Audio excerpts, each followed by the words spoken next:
بسم اللہ الرحمن الرحیم السلام علیکم ورحمۃ اللہ وبرکاتہ۔ صادق ٹی وی کے نورانی قاعدہ سبق نمبر 44 میں آپ کو خوش آمدید کہتے ہیں۔ آج کا سبق بھی ہمارا مد کے قاعدے کے بارے میں ہے۔ مد کے 3 قاعدے ہیں۔ کل ہم نے ایک پڑھا مد لازم کا اور اس کو ہم نے مثالوں سے سمجھا۔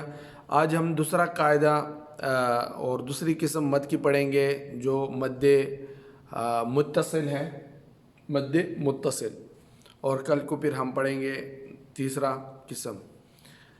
اچھا، مد متصل کس مد کو کہتے ہیں؟ مد متصل حروف مدہ یعنی الف، واو اور یا کے بعد حمزہ اسی کلمے میں ہو تو مد متصل ہوگا، جیسے جاء، سوء، جیء۔ حروف مدہ، اچھا حروف مدہ یہ مد میں بار بار آتے ہیں۔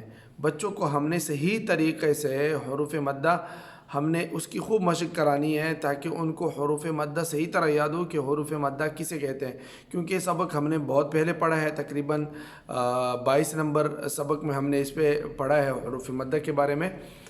تو بچوں کو اگر حروف مدہ معلوم ہوں گے تو پھر ان کو دوسری باتیں اور مد کے متعلق دوسری چیزیں بھی سمجھ آ جائیں گی۔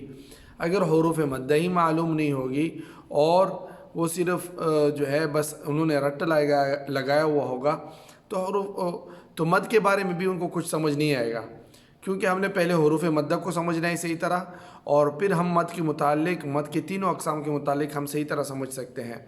لیکن ہم تو یہاں پہ وہ تفصیل بھی بیان نہیں کر رہے ہیں جو مد کے متعلق تفاصیل ہے، ہم تو ایک تعارفی طور پر بچوں کو سمجھانا چاہتے ہیں کہ مد کسے کہتے ہیں، مد کی کتنی قسمیں ہوتی ہیں اور کیسے کیا جاتا ہے۔ تو یہاں پہ ہم دوسرا قسم بیان کر رہے ہیں مد متصل۔ مد متصل وہ مد ہوتا ہے کہ حروف مدہ 3 ہے، الف، واو اور یا، اس کے بعد حمزہ اسی کلمے میں ہو، یعنی دوسرے کلمے میں نہ ہو، حمزہ اسی کلمے میں ہو تو مد متصل ہوگا۔ جیسے جاء، یہ مثال ہے الف مدہ کی، اور الف مدہ اس کو بولتے ہیں کہ جس سے پہلے زبر ہو تو وہ الف مدہ ہے۔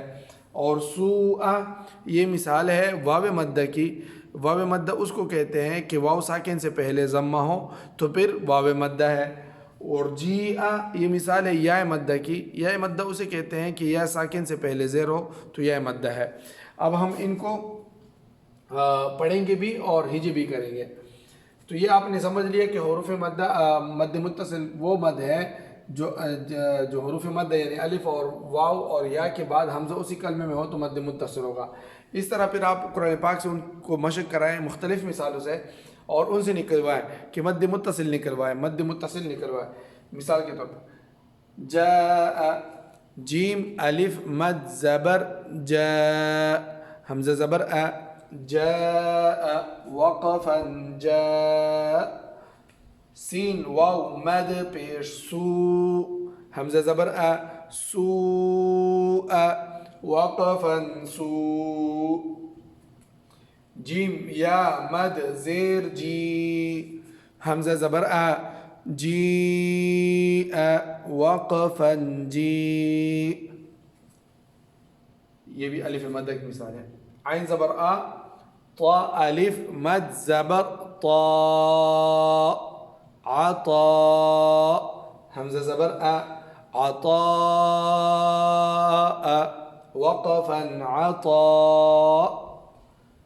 لام زیر لی، یا زبر یا، لیا، سین واو مد پیش سو، لیا سو، حمزہ زبر ا، لیسوء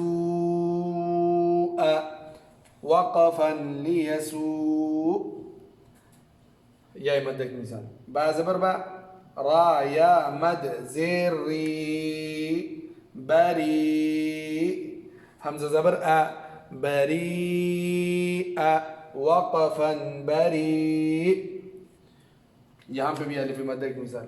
شین الف مد زبر شا، حمزہ زبر ا، شاء وقفا شاء، واو زبر وا، جیم الف مد زبر جا وجاء حمزة واو پیش او وجاءوا وقفا وجاءوا وہی چیز سیئت سین یا مد زیر سی حمزہ تا زبر ات سیئت وقفا سیئت جہاں پہ سکون ہو تو سکون میں بھی وقف اسی حالت میں آ جاتا ہے، اس میں کوئی تبدیلی نہیں ہوتی۔ یہ تھا آج کا سبق، امید ہے کہ آپ کو سمجھ آیا ہوا ہوگا، سمجھ آئے تو اس کو لائک کریں، شیئر کریں اور صدقہ جاری سمجھ کر اس کو جو ہے دوسروں کے ساتھ شیئر کریں۔ جزاکم اللہ خیرا فی الدارین۔